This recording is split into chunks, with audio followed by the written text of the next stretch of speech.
Imagine waking up on a quiet morning and discovering that an entire family was executed while they slept. This isn't a movie script. It's real.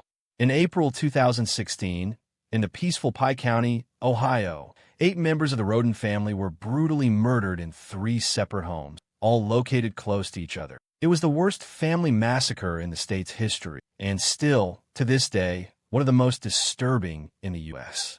But the most unsettling part? 3 small children were present at the crime scenes and were spared.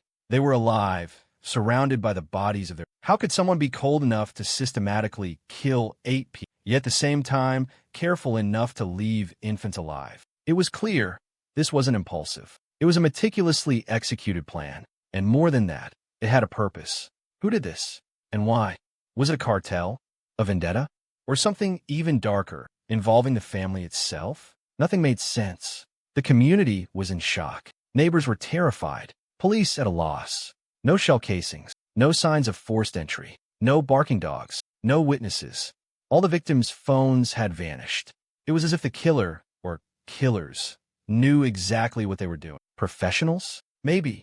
But the truth would prove even more unsettling. In this video, you'll learn the macabre details of each murder, the puzzles that baffled investigators, and the bizarre story behind the real motive. From an almost invisible clue, police unraveled a network of control, obsession, and manipulation that would lead to the arrest of an entire family. Prepare yourself for a harrowing journey, because what you're about to hear is more than just a crime. It's a tragedy meticulously planned by people no one would have suspected. On the morning of April 22nd, 2016, Bobby Jo Manley, sister-in-law to one of the victims, left early to check on the Rhoden family's farm. It was routine, feeding the animals, checking the house, nothing unusual. But as she approached the first home, an eerie feeling crept over her. The gate was open, silence all around. The property's dogs, usually loud, were quiet. She entered the house and came upon a scene she would never forget. The body of Christopher Rhoden Sr., lying on the floor, covered in blood.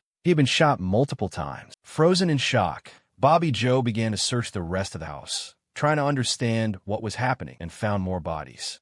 The brutal reality hit her with full force. This was a massacre. Desperate, she ran outside and called 911. In the recording, her voice can barely form complete sentences. The dispatcher tries to grasp the magnitude of what she's reporting, but even Bobby Jo wasn't sure. "There's more than one body," she says, sobbing. From that point, the tragedy only escalated. When police arrived and searched the property, they quickly found the second home. Inside, another cruel sight. Frankie Rhoden and Hannah Hazel Gilley were dead, murdered in bed. Between them, the couple's baby, still alive, lay in the blood of his parents. The contrast between the child's innocence and the violence of the scene deeply affected investigators. In a third home, still within the same area, the devastation continued. Dana Rhoden, Christopher's ex-wife, had also been executed. Her children, Chris Rhoden Jr. and Hannah Rhoden, were dead. Hannah, young and a new mother, had been killed with her baby beside her. The newborn was still trying to nurse from her lifeless body, unaware of what had happened. Pain and disbelief spread among officers. This wasn't just a brutal crime. It was the extermination of a family. And again, no forced entry, no shell casings, no signs of struggle. The killers had entered, killed, and left without a trace. Hours later, another victim, Kenneth Rhoden, Christopher's brother, was found dead at a separate property. A single shot, no signs of resistance. This brought the death toll to 8, all from the same family. Pike County was plunged into fear. Families locked their doors. Neighbors eyed each other with suspicion. The thought that something this monstrous could happen in such a quiet rural community was unbearable. And at the center of it all, a mystery. Why would someone systematically eliminate almost an entire bloodline? From that moment on, the investigation would grow to massive proportion. The FBI got involved. Theories began to surface. But that morning, the only prevailing emotion was pure horror. The details of the Rhoden murders reveal a systematic execution. This was not a crime of passion. It wasn't improvised. It was meticulous, calculated, and above all cold. Christopher Rhoden Sr., the first victim found, was the family's patriarch. He was shot 9 times, more than any other family member. To investigators, that made one thing clear. he was the primary target. His body showed signs of struggle, suggesting he had woken up during the attack and tried to fight back. But he had no chance. He was silenced with brutality. In another room, Gary Rhoden, Christopher's cousin, was found dead. Apparently, he was still asleep when he was shot. A quick, quiet kill. No struggle. It bore the marks of someone who knew exactly where each victim would be and how to eliminate them without alerting others. In the second house, the scene was just as devastating. Frankie Rhoden and his fiancée, Hannah Hazel Gilley, were in bed. They were shot while sleeping. Beside them, their baby, still alive, lay between their bodies. The killers, even in their cruelty, chose to spare the small children. This wasn't mercy. It was control. They decided who lived and who died. In the third home, more horror. Dana Rhoden, Christopher's ex-wife, had also been executed. Her children, Chris Rhoden Jr. and Hannah Rhoden, were dead. Hannah, the youngest, had recently given birth. The baby, just a newborn, was still trying to nurse from his dead mother. A pure, instinctive act, brutally symbolic of the tragedy. That image, a baby seeking nourishment from his mother's corpse, was forever burned into the minds of the. It was the innocence of life confronting death's darkest face. Autopsies revealed the crimes occurred between 2 a.m. and 5 a.m. Most victims were asleep. There were no screams, no fights, no noise. No neighbors heard gunshots. No dogs barked. And most curiously, no shell casings were. The killers had used cartridge catchers, devices that prevent shells from falling to the ground. This is extremely rare in domestic crimes. It suggested tactical, almost military-level planning. All the victims' phones were missing. This ensured that no one could call for help or warn other family members. Whoever was behind the crime had thought of everything: timing, location, silence, communication, and elimination. Kenneth Rhoden, Christopher's brother, was the last victim discovered. He had been killed with a single bullet at a separate property. Investigators saw something clearly. He was also on the list. This wasn't just a mass murder. It was a serial execution of specific targets. Targets linked by blood. The three homes were only minutes apart. And yet, the killers managed to enter, kill everyone, and vanish without being seen. Everything pointed to coordination.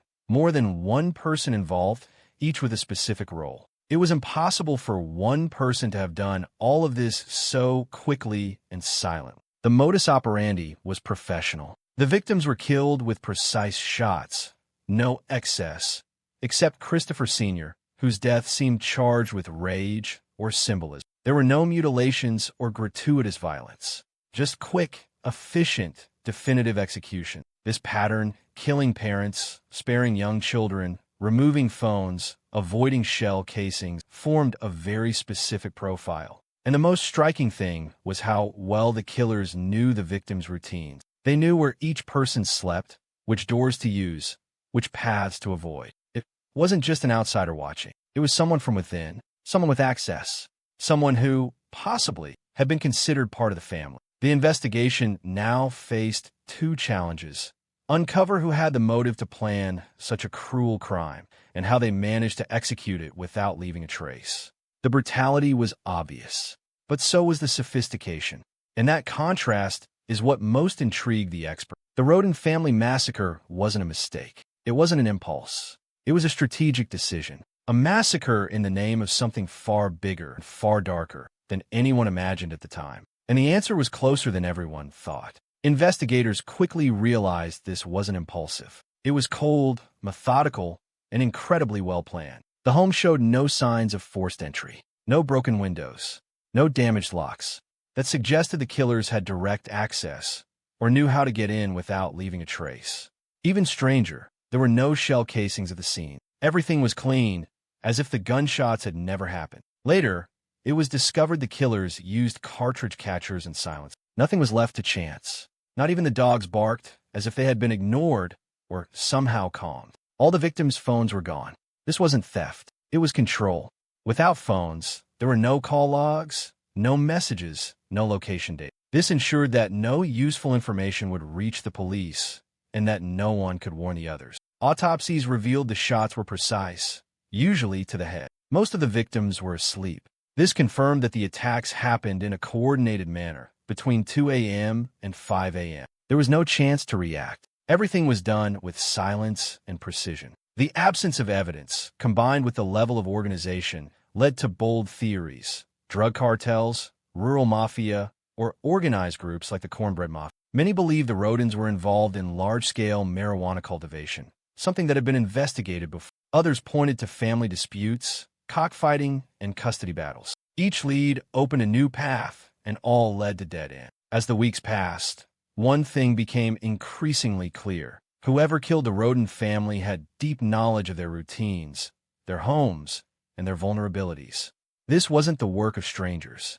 It was someone from within, and that realization completely changed the course of the investigation. Still reeling from the shock of the massacre, rumors began spreading like wildfire. Everyone wanted to understand what could possibly justify such a brutal family execution. And quickly, the theories piled up, some grounded in facts, others in pure fear. The first and most talked about theory was the marijuana plantation. The Rhoden property had previously been investigated for illegal growing. Some crops had been found in the past, raising suspicion that the family was still involved in something. This led to the hypothesis of a cartel revenge, perhaps someone trying to take control of local production or eliminate it. But this theory soon blended with an even darker one: a possible connection to the Cornbread Mafia, a rural criminal organization from the southern U.S. known for clandestine operations and silent executions. The coldness of the murders, the precision of the shots, and the lack of clues matched their style. However, investigators never found concrete evidence linking the Rhodens to the group. Other rumors began to circulate. Some locals spoke of internal conflicts, inheritance disputes, and involvement in cockfighting, illegal activities common in rural areas, often tied to high-stakes gambling. Others mentioned turbulent relationships between family members and ex-partners, suggesting the motivations could be personal, not just criminal. But amid all these speculations, one clue began drawing more attention: the custody of a child. Specifically, Sophia, the daughter of Hannah Rhoden and Jake Wagner. The name Wagner would appear more and more as the investigation advanced. At that point, nothing was certain. Motives seemed to multiply, but investigators knew, for someone to kill 8 people so calmly, there had to be something deeper, something involving control, dispute, and perhaps possession. It was only when investigators focused on the custody of little Sophia that the puzzle began to fit together. Hannah Rhoden, one of the victims, was the child's mother. And the father? Jake Wagner, a member of another family that, until then, had been considered close to the Rhodens. The families had known each other for years. They even shared godparent ties. But the relationship between Jake and Hannah had ended, and it ended badly. Shortly before her murder, Hannah had reportedly signed documents rejecting joint custody of Sophia. She made it clear she would never give her daughter to the Wagner family. The content of this decision wasn't public, but authorities discovered that Angela Wagner, Jake's mother, had hacked into Hannah's Facebook account. She saw the message. She knew about the decision, and somehow that lit the fuse. Over time, police began looking more closely at the Wagner. There was something off about their behavior. After the crime, the entire family, Jake, George, Angela, and Billy Wagner, moved to Alaska. They claimed they wanted a fresh start, far from the chaos. But investigators saw it as an attempt to flee the investigation. Suspicions grew when Jake's wife and former sister-in-law decided to distance themselves from the family. Based on the testimony of these 2 women, police obtained key information. They revealed that the motive for the murders was indeed tied to Sophia's custody. The Wagner family wanted full control of the girl, and in their eyes, the Rhodens were a definitive obstacle. According to their statements, Angela and Jake had spent months planning the murders. They bought weapons, silencers, cartridge catchers, studied the family's routines, dyed their hair to avoid identification, and mapped escape routes. Everything was calculated, nothing left to chance. It wasn't impulsive, it was methodical. What shocked investigators most was how involved every member of the Wagner family was. Each had a role. Billy Wagner handled logistics. Angela was the strategist. Jake and George were the executioners. They acted together, like a family cell trained to kill, all to ensure Sophia would grow up solely under the Wagner family's values and control. The plan was simple, yet brutal. Eliminate anyone who might claim custody of it. And that's what they did. From the grandfather to the brother, the mother to the uncle, every one of them was killed. And as if that weren't enough, they even attended cried with the survivors, stood among those demanding justice. With these revelations, the case took a new turn. It was no longer an unexplained massacre. It was a plan of extermination. Familial, cold, premeditated, and all for a child. The confessions came like an avalanche.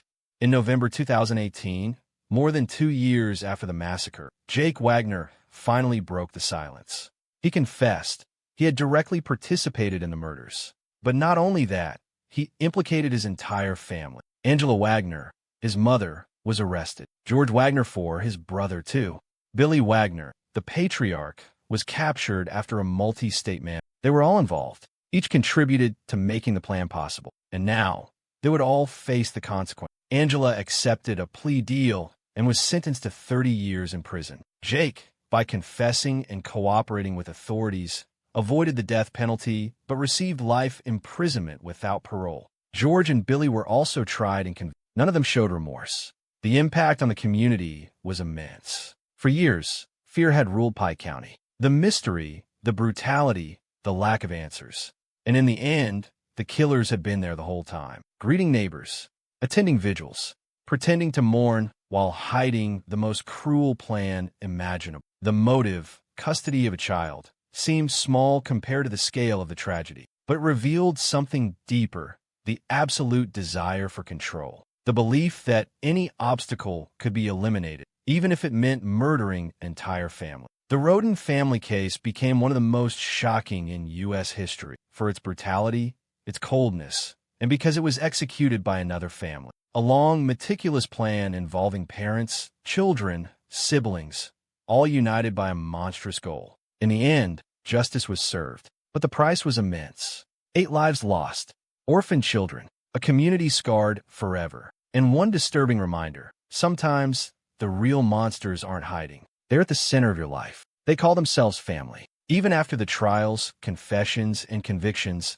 the Rhoden case continues to haunt Pike County, and not just in a figurative sense. For many locals, the presence of the tragedy didn't vanish with the Wagners' arrest. Something remained, something invisible. The houses where the murders occurred were sealed off, investigated, and eventually abandoned. Over time, they were demolished. But the land remains, plots surrounded by vegetation, properties no one wants to occupy, areas where nature has reclaimed control. To many, they are cursed places.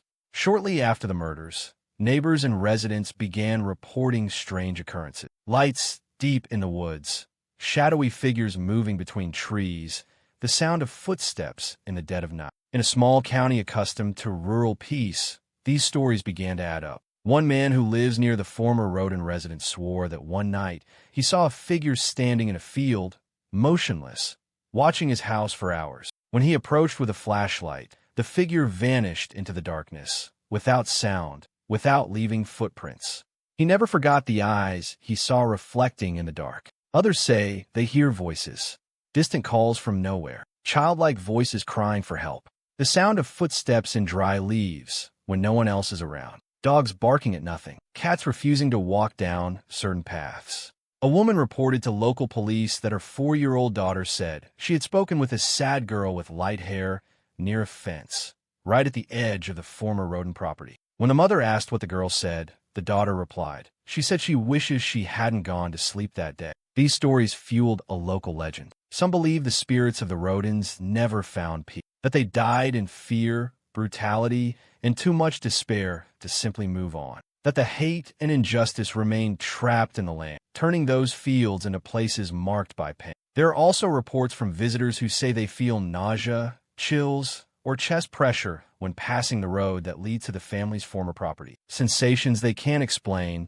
but that vanish once they leave the area. Ghost hunters and paranormal investigators have visited the site quietly, avoiding the press. One amateur group claimed to have captured whispered voices during nighttime audio recordings. One voice supposedly said, "They're still here." None of these findings were ever verified, of course, but that didn't stop the legend from growing. Perhaps the most bizarre account came from a member of the original investigation team. In an interview years later, under anonymity, he confessed that something about the scene still haunted him. It wasn't just the crime. It was the air, the energy of the place, as if evil was still there. When asked if he believed in the supernatural, he replied, "After that, I believe in everything." Many residents avoid speaking about the case, Not out of fear of the killers, they're behind bars now, but because of something deeper, the fear drawing it back. As if saying the Rhoden name aloud could somehow summon the tragedy once again. Even with everything laid out in court records, there's a layer of this case that remains unexplainable. A shadow hanging over the town. A reminder that human evil can leave marks no passage of time, and no verdict can ever erase. Some say the Rhoden Massacre was a crime of control. Others, a tragedy long, but there on that blood-stained land, some swear the case isn't over, that the pain remains trapped, and that the victim's silence still echoes. If you're drawn to true stories with dark layers, stay with us here on Secret Room, where what's hidden, find a voice. Like, share, and subscribe, because secrets always resurface